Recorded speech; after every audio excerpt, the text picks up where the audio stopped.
이거는 아멘으로 응답하는 것, 이것이 가장 아름다운 인사인 줄로 믿습니다.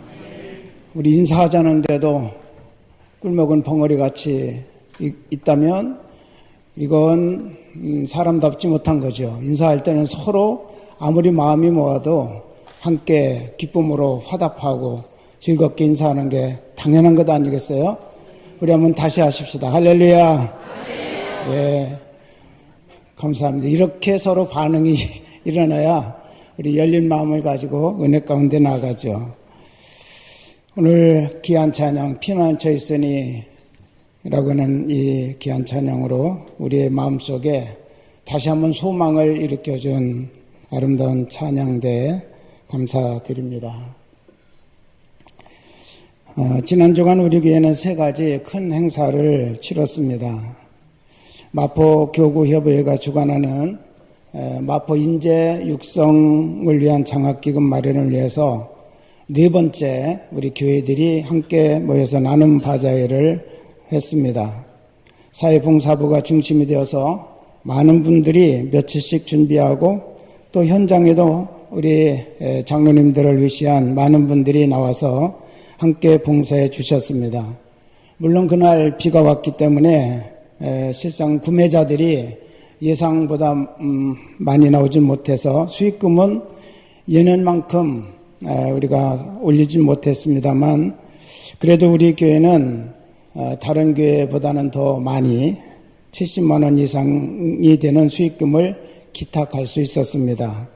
분담금 80만 원까지 해서 장학기금으로 150만 원 이상을 우리가 장학재단에 기여할 수 있는 그런 기회가 되었습니다. 재료를 무상으로 기증한 양조목 권사님의 언니가 모시떡을 보내주셔서 전혀 재료비 없이 그냥 이익금 전체를 다 기탁할 수 있었고 또 이종웅 장로님이 직접 깊은 산에 들어가서 채취한 송담이라고 하는 것을 또 우리에게 제공해 주셨고 또 이진아 자매가 수고로 만든 더치커피가 또 좋은 인기를 끌었습니다. 그 외에도 우리 수많은 우리 성도들의 관심과 사랑, 헌신을 통해서 이런 좋은 행사들이 은혜 가운데 마쳐지게 된 것을 생각하며 다시 한번 감사를 드립니다. 두 번째로는 서울연회 3호 합창단의 25번째 정기연주회가 우리 교회에서 있었습니다. 약 4,500명의 청중들이 이 자리를 채우고 은혜가 충만한 시간을 가졌는데 이 일을 맡아서 접대를 하시기로 작정한 우리 성도님들이 한 가지 분명한 마음가짐을 가졌습니다. 교회에서 많은 스트레스를 받고 수고하는 사모님들에게 우리 교회가 접대하는 사랑의 손길을 통해서 조금이라도 위로를 받았으면 좋겠다라고 하는 그런 마음 가지고 기도하면서 정성껏 저녁 식사도 준비해드렸습니다. 많은 분들이 그 맛과 정성에 감동을 받았습니다.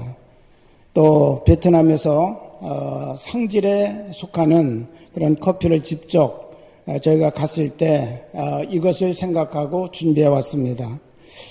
그래서 많은 분들이 정말 새로운 그런 좋은 맛의 커피를 맛보았다라고 하면서 좋아하기도 했습니다. 물론 이분들이 그에 대한 비용은 다 감당해 주셨습니다. 우리의 사랑과 정성을 담뿍 담아 드린 것뿐입니다. 모두가 다 감동하고 좋아하셨는데 끝난 후 지휘자에게 정말 수고했습니다. 은혜가 충만했습니다. 라고 치하를 하니까 오히려 지휘자가 눈물을 글썽거리면서 이렇게 말하는 거예요. 제가 오히려 더 큰 은혜를 받고 갑니다. 저는 많은 교회를 다니면서 연주회를 가졌지만 우리 가난교회를 통해서 제가 정말 받은 은혜가 남다릅니다. 이렇게 질서 있게 또 정성을 다해서 저희들을 접대하고 사랑해 주신 교회는 처음입니다. 이렇게 대접받으니까 저희 존재감이 살아나는 것 같습니다. 정말 감사합니다. 저희가 큰 용기를 갖게 되었습니다. 그렇게 그분이 인사하는데 그것은 단순히 의례적인 어떤 인사가 아니라 정말 눈물을 글썽거리면서 진심을 담은 그런 인사를 하는 것을 보고 정말 저희들도 큰 감사하는 마음을 갖게 되었습니다. 이 일을 위해서 헌신하고 수고하신 모든 분들에게 치아를 드립니다. 또 한 가지는 중복기도팀과 전도대가 함께 기도의 한나절 프로그램을 가졌습니다. 생명의 빛 예수마을을 방문하는 그런 기회를 가졌는데, 이곳은 남서울 은혜교회와 홍정길 목사님께서 은퇴하신 선교사님들, 자기들이 교회를 개척하자마자 그 다음 해부터 선교사를 파송했어요. 그런데 선교사가 파송될 때는 젊은 나이에 파송을 했는데 어느 날 보니까 30년이 넘은 선교사로서의 활동을 하더라는 거예요. 그러면서 갑자기 자기한테 어느 날 찾아와서 그런 얘기를 하더랍니다. 목사님, 저희가 지금까지 선교지에서 심닿는 대로 최선을 다해서 선교를 했는데 가만히 보니까 어느새 저희가 이제는 은퇴하고 현역에서 물러날 때가 되었네요. 그런데 이제 그때쯤 되니까 저희들이 고국으로 돌아가도 거처할 곳이 없습니다. 막막합니다. 그 얘기를 하더라는 거예요. 그래서 그가 참 충격을 받았다는 거죠. 자기들은 보내는 데만 열심히 했는데 그들이 돌아와서 어떻게 살아갈 것에 대한 생각은 전혀 하지 않았다는 거예요. 그래서 그 선교사의 말을 듣고 그때부터 교회가 함께 기도의 제목을 나누면서 기도를 했다고 합니다. 그래서 가평에다가 이제 부지를 마련하고 먼저 교회를 세우고 그 다음에 마을을 만들 만큼의 그 집을 짓자. 그래서 100채를 건축하기로 작정을 했는데 교회는 완성되었고 이제 선교사들이 거처할 사택을 100채를 준비하는 모든 토목공사까지는 금년에 다 마쳤습니다. 내년에는 완전히 다 이제 집을 세우는 그 일만 남았다고 합니다. 저희들도 그 말씀을 들으면서 우리가 그동안 놓치고 있었던 부분, 우리가 소홀히 생각했던 그런 부분들이 바로 이런 곳에서 이렇게 준비되고 이루어지고 있구나라고는 생각을 하고 참 다시 새로운 그런 마음을 갖게 되었는데 참으로 귀한 일을 하고 있었습니다. 또 생명의 빛 교회 그 안에 예수마을 안에 들어있는 생명의 빛 교회를 들어가 보니까 일반 예배당과는 좀 색다른 면들이 많이 있었습니다. 우리 한번 몇 커트 저희가 찍어온 것이 있는데 보면서 설명을 듣는 게 오히려 좋을 것 같아요. 해중석은 원형으로 되어져 있습니다. 또 정중앙에 십자가가 세워져 있고 강대상은 해중석 중간쯤에 위치해 있고 투명한 돔 형식으로 천정은 되어 있지만 그 중간에 통소나무 길이는 한 1m 정도 되는 길이로 잘라서 모두가 다 세워져 있는 거예요. 지금 통소나무가 저 천정에 보면 전부 눕혀 있는 게 아니라 다 세워져 있어요. 그리고 이분들이 얘기하는 것은 눕혀져 있는 것은 죽음을 상징하고 소나무가 서 있다는 것은 살아있음, 생명을 상징한다. 그래서 이 교회에 주님의 부활의 생명이 충만한 그런 영적인 의미를 담고 있다라고 그렇게 말하고 있습니다. 중간중간에 구멍이 뚫린 것처럼 보이도록 공간을 만들어서 하늘을 바라보는 그런 신앙의 정신을 거기에다가 담고 있습니다. 예배당도 특색이 있고 예술적으로 감탄을 자아낼 만큼 지었지만 우리는 이 예배당에 지어진 히든 스토리, 숨어있는 이야기를 들으면서 오히려 은혜를 받고 우리가 다시 한번 기도의 마음을 다잡는 그런 시간을 가졌습니다. 먼저는 남서울 은혜교회와 홍정길 목사님의 기도였습니다. 은퇴하고 고국에 돌아오면 머물 곳이 없는 선교사들을 위해서 거처를 준비해야 되겠다라고는 분명한 기도 목표를 두고 그들이 기도를 하면서 여러 차례 헌금을 하고 해서 땅을 사고, 그래도 이제 재정적으로 여러 가지 부족한 부분이 있어서 또 기도를 했는데, 하나님께서 천사들을 동원하셔서 기도자들을 연결시켜 주시는 거예요. 그리고 그들의 교회와 목사님의 그 기도에 응답해 주셨습니다. 제일 먼저 만난 사람이 제2교회 건설 이장균이라고는 사장인데, 이분이 러시아산 홍송 560개를 기증을 했습니다. 그런데 이 기증하게 된 동기가 아주 은혜롭습니다. 이분은 초등학교 5학년 때 집을 가출했대요. 어머니는 그 아들이 집을 가출한 그 다음날부터 신앙도 없는 분이에요. 단순히 아들을 위해서 내가 뭔가는 해야 될 것 같다, 그렇게 생각을 하고, 가까운 곳에서 그때 당시만 해도 종을 쳤잖아요. 교회가 종소리가 울려서 거기로 무작정 찾아가가지고 그때부터 아들을 위해서 기도를 시작했습니다. 어떻게 기도하는지도 모르고 어떻게 예배 드리는지도 모르지만 하여튼 새벽마다 30년 동안 하루도 빠짐없이 이분이 아들을 위해서 기도했다는 것입니다. 돌아가게 해주세요. 이 아들이 잘못된 길이 아니라 올바른 길을 걷게 해주세요 라고 기도했는데, 정말 30년 만에 이 아들이 돌아왔습니다. 그동안 많은 방황을 하고 거친 세상에서 주먹을 휘두르면서 살다가 러시아에까지 흘러갔는데, 러시아의 마피아에까지 가담을 해서 마피아 두목에게 충성을 다했더니 두목이 사업체 하나를 떼주더래요. 그 사업체가 뭐냐, 홍송을 판매하는 판매권을 줬답니다. 이 홍송이 비싼 거는 여러분 다 아시죠? 이 판매권만 가지고 있어도 엄청난 그런 돈을 벌 수 있는 그런 기회인데, 이분이 이것을 하나 둘 모아가지고 쌓아놓기 시작을 했어요. 한국에다가 실어다가 팔아야 되겠다, 그렇게 생각하고 있다가 어머니를 만나게 되었습니다. 어머니가 내가 좋아하는 곳 있는데 너를 위해서 늘 내가 기도했던 그 교회가 있는데 너 같이 가자. 그래서 같이 갔다 오면서 어머니가 그렇게 이야기를 하더래요. 자기가 이제 뭐 홍송 판매하지만 이제 회사 이름을 걸어야 되잖아요. 그래서 JK 건설, 그렇게 이제 건설사 이름을 가지고 있었는데, 어머니가 건설업을 한다 그러니까 이렇게 얘기를 하시더라는 거죠. 너 세상 집만 짓지 말고 하나님께 좋은 집 지어드려라. 하나님께 좋은 집 지어드려라. 그게 내 소원이다. 그렇게 말씀을 하시더랍니다. 그리고 나서 돌아와서 홍송을 볼 때마다 지금까지는 저거 팔으면 얼마 정도는 될 거야, 계속 돈 계산만 했다는 거예요. 그런데 어머니 만나고 와서 그 홍송을, 쌓아놓은 홍송을 바라보니까 어머니가 부탁했던 그 소리만 자꾸 들리더라는 거죠. 너 하나님 집 지어드려라, 하나님 집 지어드려라. 그러다가 마침내 누구를 만나냐면 러시아를 방문했던 홍정길 목사님을 선교사가 그분하고 연결시켜드렸어요.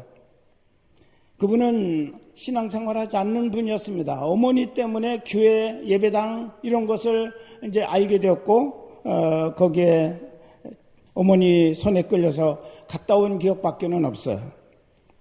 그런데 홍 목사님이 선교사들 위한 거처와 예배당을 지으려 한다고는 그 이야기를 들으면서 마음에 막 감동이 오더라는 거예요. 그래서 선뜻 자기가 모아놓은 560개의 홍송을 다 그 교회를 짓는 데 쓰세요라고 그냥 드렸습니다. 기증을 한 거예요. 그래서 이 홍송을 운반해다가 이 예배당을 짓는데 193개는 기둥을 세우는 데 썼고, 기둥도 대단히 커요. 이 홍송이 얼마나 큰지 몰라요. 그리고 천정에 641개를 사용해서 이 천정을 만드는 데 사용을 했습니다. 들어가면 은은한 소나무 향내가 마음을 차분하게 안정시켜주는 그런 좋은 예배당입니다. 예술적인 가치도 뛰어나서 한국에서는 모두가 다 소개하고 싶은 예배당, 가보고 싶은 예배당으로 지금 SNS에 떠오르고 있습니다. 이 교회를 설계한 분이 또 놀라운 분이에요. 이분이 신형철이라고는 교수님인데 베르사유 대학의 건축학과 교수인데 이분이 일찍부터 프랑스로 이민을 갔습니다. 가족이 12살 때 가족과 함께 여기저기 여행을 하다가 롱샴이라고 하는 곳을 들렸는데 거기에 성전이 하나 있었어요. 이 성전은 2차 대전 때 독일군에 의해서 포격을 맞아서 허물어졌던 그런 예배당을 마을 주민들이 자기들의 힘으로 그 성전을 건축하려고 하는 노력을 했습니다. 따로 돈이 없으니까 우리의 손으로 이 성전을 다시 재건하자. 근데 그때 아주 유명한 건축가가 그 마을에 들렸다가 그 성도들의 수고와 노력을 보고 감동을 받아서 자기가 설계를 무상으로 그냥 다 해줬어요.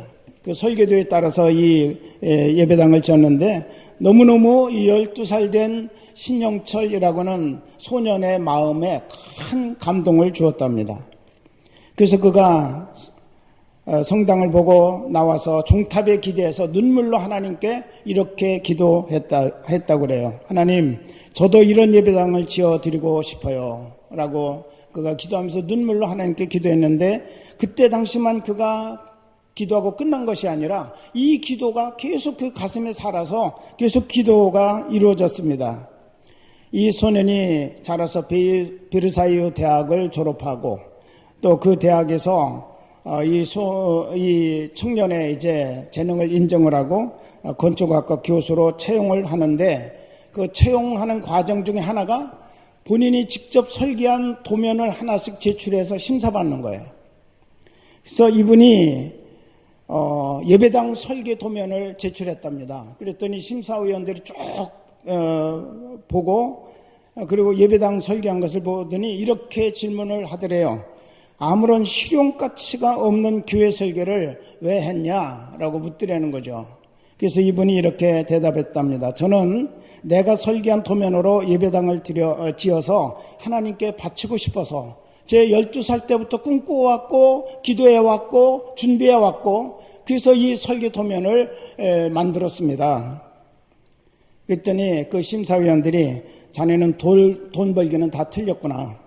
그렇게 웃어가면서 얘기하더니 이분은 뭐 박사 학위도 없는 분이었어요. 그런데 워낙 재능이 뛰어나니까 통과시켜서 그 학교 건축학 교수로 임명을 해줬습니다.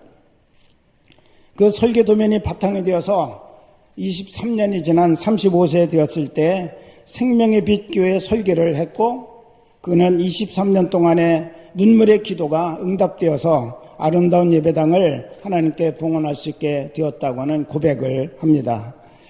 기도와 헌신, 이 두 가지가 어울려진 가장 아름다운 작품, 그것이 바로 생명의 빛 교회 예배당이라고 그분들은 말하고 있습니다.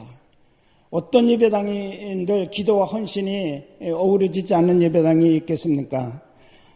이 예배당에서는 이제 은퇴하신 선교사님들이 모여서 그분들이 선교했던 세계 각국을 다 가슴에 품고 기도하는 엄청난 기도의 전당이 되리라고 그렇게 저는 확신합니다. 저는 이 말씀들을 쭉 이번 사건을 우리가 보면서 그리스도인들의 소원은 뭘까? 뭐 해야 되는가? 나의 소원은 과연 무엇일까? 내 평생 소원은 무엇일까? 이분들은 한 가지 소망을 가지고 30년, 20년 눈물로 기도하더니 그 기도의 열매를 맺어서 하나님 보시기에 가장 아름다운 그런 예배당 그리고 가장 아름다운 그런 삶을 우리 하나님 앞에 올려드리는데 과연 나의 소원 또 우리 성도들의 소원 무엇이어야 할까라고 하는 생각을 깊이 하게 되었습니다.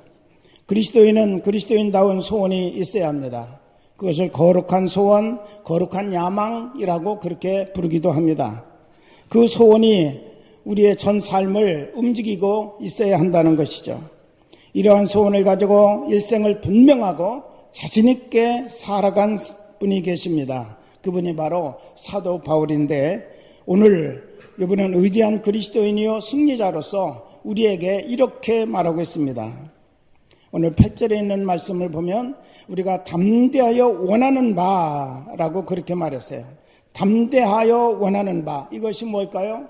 내가 가장 간절하게 소망하는 소원, 그것이라고 말하고 있는 것이죠. 그러면서 그것은 차라리 몸을 떠나 주와 함께 있는 그것이다 라고 이렇게 말하고 있습니다. 언제나 주님과 함께 있는 것, 그것이 내게 있어서 최고의 소망이다.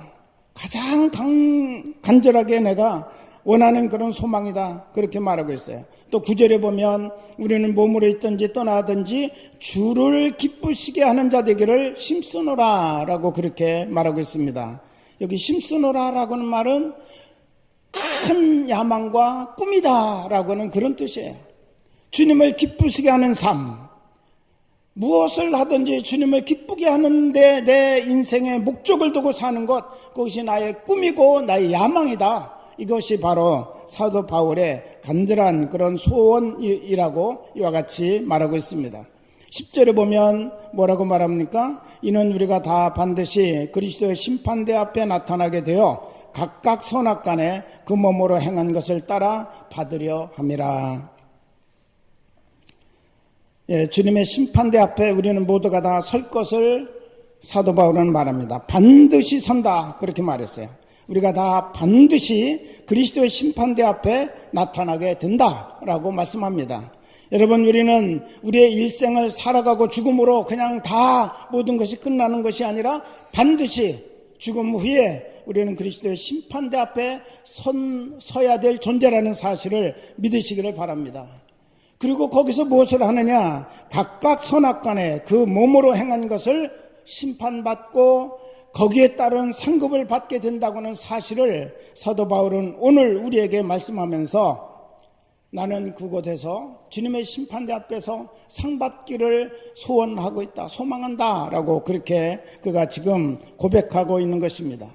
여러분, 이것이 바로 우리 그리스도인들이 가져야 될 영적인 그런 소원이고 우리의 평생 품고 가야 될 큰 꿈이라고 하는 사실을 믿으시기를 바랍니다.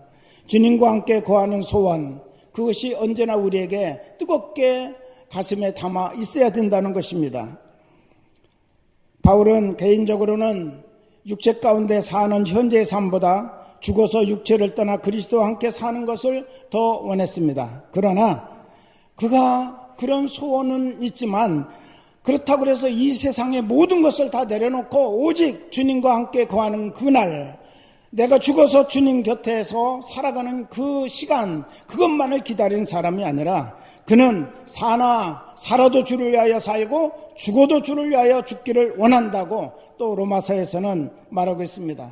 즉 이 세상에 하나님이 내 생명 살아있게 하는 동안 나는 언제나 주님과 함께 있기를 원한다. 그것이 바로 사도 바울의 가장 큰 소원이었다고 이와 같이 말합니다. 우리 감리교 장시자 되시는 존 웨슬리 목사님이 88세를 사시고 임종 직전에 모여있는 분들에게 이렇게 그분은 고백하고 하나님 품으로 가셨습니다. 내 생애에 가장 좋았던 것은 하나님이 나와 함께 하셨습니다. 하나님이 나와 함께 하셨습니다. 가장 좋았던 것은 하나님이 나와 함께 하셨습니다.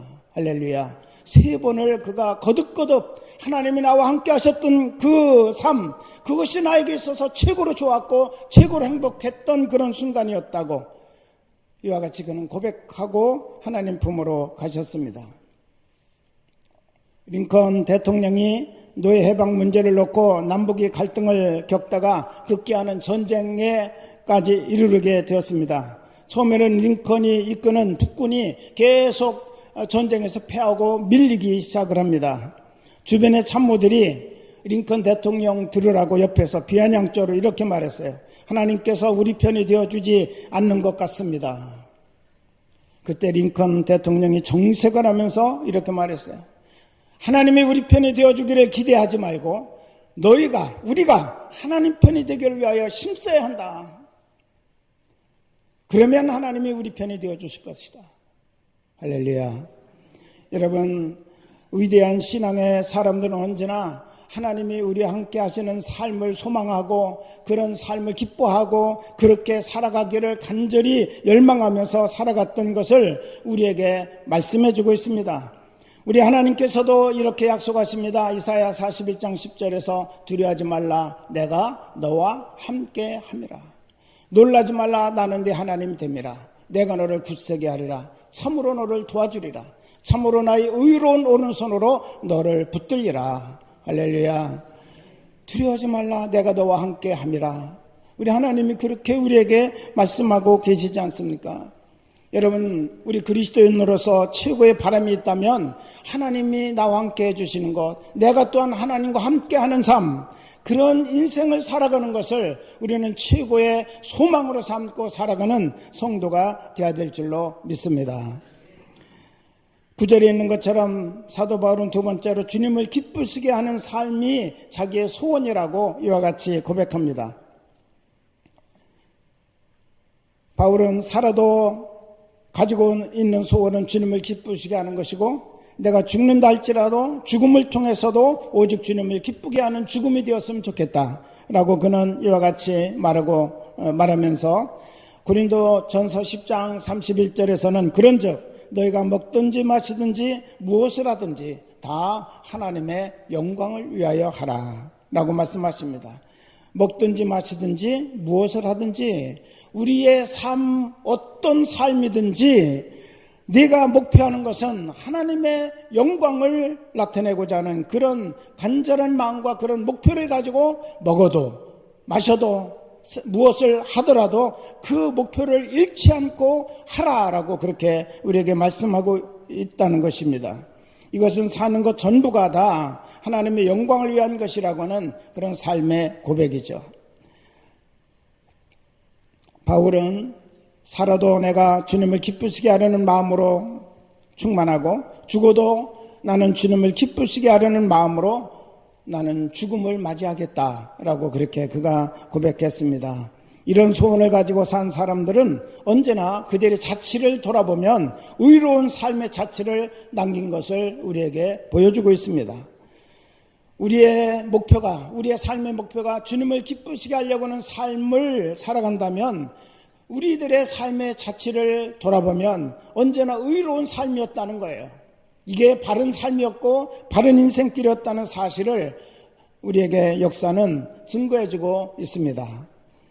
여러분, 우리는 이 땅에 살면서 믿음으로 수고하는 모든 것, 정말 우리 하나님을 기쁘시게 하고 하나님의 영광을 돌리고 주님을 기쁘시게 하는 그런 삶의 목적을 가지고 살아가는 그런 성도가 되어야 될 줄로 믿습니다.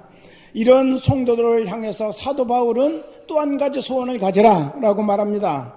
그리스도의 심판대 앞에서 상 받는 소원을 가지라는 거예요. 사도 바울은 선악간에 그 몸으로 행한 일을 따라 받으려 함이라 라고 그렇게 말하고 있습니다. 여러분, 여기 선, 악, 이 두 가지 개념은 어떤 의미일까요? 우리가 정죄 심판대에서의 선악은 믿음은 선이고 불신은 악으로 그렇게 하나님은 규정하고 있습니다. 선한 사람은 선을 따르는 심판을 받는다라고 말했는데 그 선은 바로 믿음으로 산 사람이에요. 예수 그리스도를 나의 구주로 믿는 믿음의 사람들은 선에 따르는 심판을 받아 천국에 들어가게 됩니다.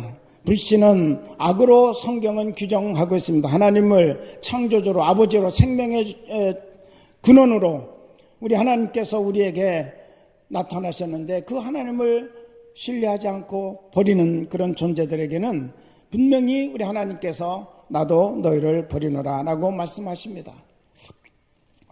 그런데 우리에게는 이런 정죄 심판의 자리에는 믿음의 사람은 서지 않습니다. 오직 우리에게 있는 심판은 상급 심판이라고 하는 것이죠. 여러분, 이 상급 심판대에서 하나님은 또한 선, 악을 구분하시는데 선은 무엇일까요?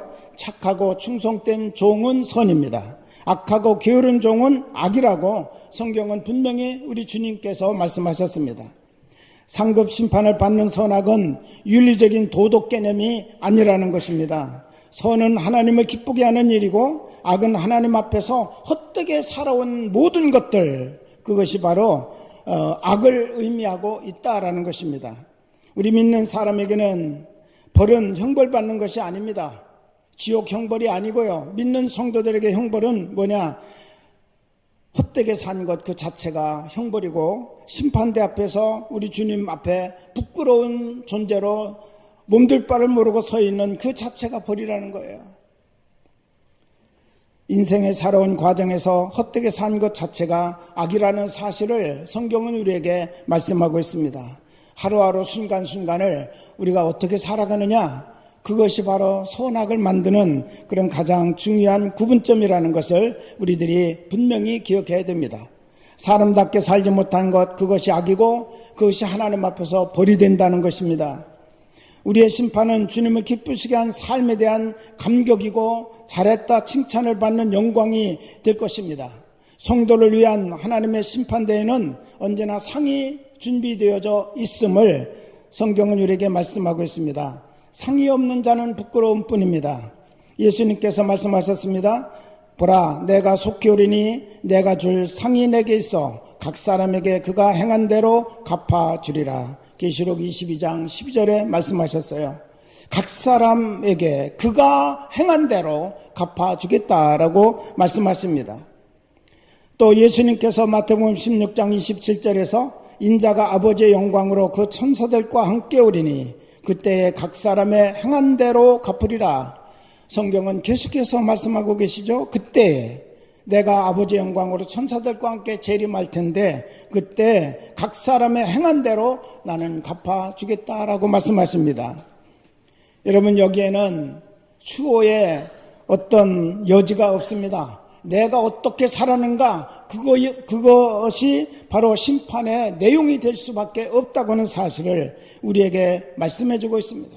여러분, 우리가 믿음의 사람으로 구원받은 하나님의 자녀로서 우리가 어떻게 살아가야 될 것인지 오늘 다시 한번 우리를 깨우쳐 주시는 그런 말씀임을 잊지 말아야 될 것입니다.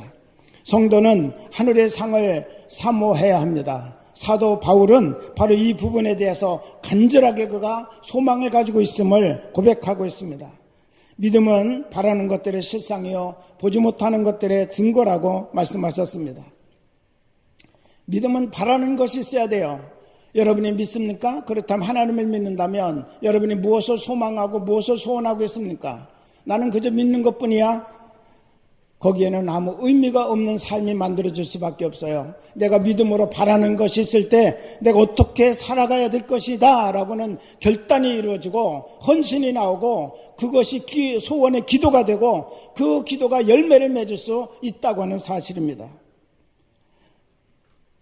히브리서 11장 6절에서 믿음이 없이는 하나님을 기쁘시게 하지 못하나니 하나님께 나아가는 자는 반드시 그가 계신 것과 또한 그를 찾는 자들에게 상 주시는 이심을 믿어야 할지니라. 상 주시는 이심을 믿어야 한다는 거예요. 단순히 하나님이 계신 것만 믿는 것이 아니라 그분은 우리의 수고한 대로, 우리의 헌신대로, 우리가 주님 앞에 충성한 대로 잊지 아니하시고 상 주시는 그런 하나님이시다. 이 하나님을, 상 주시는 하나님을 믿어야 한다고 이와 같이 우리에게 말씀하고 계십니다. 우리 주님을 기쁘시게 하는 것이 바로 우리에게는 큰 상입니다. 주님이 상 주시는 그 기쁜 모습을 여러분 상상해 보시기를 바랍니다. 주님께서 우리가 하나님 보좌에 나아갈 때 기뻐하시면서 내가 너를 기다렸노라, 내가 너에게 줄 상을 준비하고 기다렸다라고 말씀하시는 그 칭찬이 얼마나 영광스럽고 놀라운 것인가를 우리가 다시 한번 생각해야 될 것입니다. 모세에 대해서 성경은 이렇게 기록하고 있습니다. 히브리서 11장 24절 이하에 있는 말씀 보면 믿음으로 모세는 장성하여 바로의 공주의 아들이라 칭함받기를 거절하고 도리어 하나님의 백성과 함께 고난받기를 잠시 제약의 낙을 누리는 것보다 더 좋아하고 그리스도를 위하여 받는 수모를 애굽의 모든 보화보다 더 큰 재물로 여겼으니 이는 상주심을 바라봄이라. 할렐루야. 여러분, 모세가 상주심을 바라봤기 때문에 바로의 공주의 아들이라라고는 그 칭호도 내려놓고 또 제약의 낙을 누리는 그런 즐거운 삶도 그는 포기하고 오히려 이스라엘 백성과 함께 믿음으로 고난받기를 선택을 했다는 것입니다. 더 좋아했다고 그렇게 말하고 있습니다. 그리고 하나님의 영광을 위해서 수모받는 것을 어떤 보화보다도 더 큰 재물로 여기고 그것을 기꺼이 받아들였다라고 이와 같이 말합니다. 한 가지 목적 때문에 내가 하나님 앞에 서면 하나님이 나에게 그 고난대로, 그 수고대로, 그 충성대로 우리 하나님께서 원하시는 그 자리에 서기 위해서 내가 헛된 것들, 하나님 앞에 쓸모없는 것들을 내가 끊어버린 그 결단대로 우리 하나님은 나에게 상을 주실 것이라고는 그 확신을 가지고 있었기 때문에 모세가 바로 이런 삶을 결단하고 선택할 수 있었다는 거예요.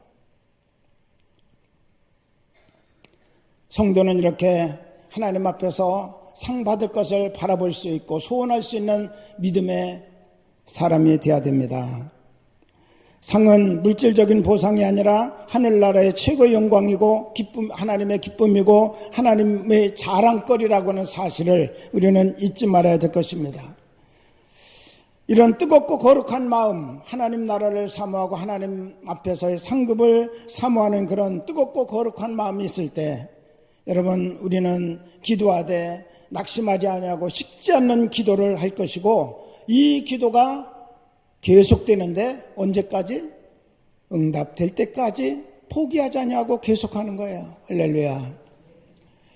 우리 중보기도팀과 전도대가 그곳에서 결단한 것은 정말 이분들의 이런 기도의 결실을 바라보면서 우리가 그동안 기도에 대해서 너무 한가롭게 생각했다는 그런 마음을 가졌습니다. 하다가